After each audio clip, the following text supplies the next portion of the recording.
কাজের শেষে এরকম থালা ভর্তি খাবার পেলে আর কি চাই বলো তো।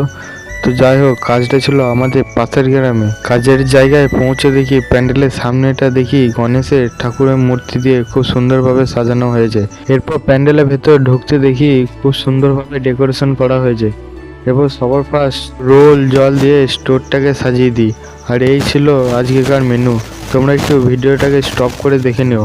এরপর যাচ্ছিলাম স্টলের দিকে, আর গিয়ে দেখি মারাত্মক ভিড়।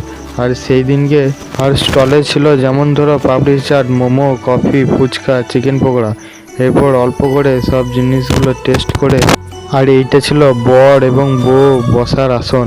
সব মিলিয়ে খুব সুন্দর অ্যারেঞ্জমেন্ট হয়েছিল। আর তার পাশে ছিল ডিজে, কিন্তু কোনো নাচার লোক নেই। এরপর লোক বসতে শুরু করে দিই আমরা খাওয়ানো।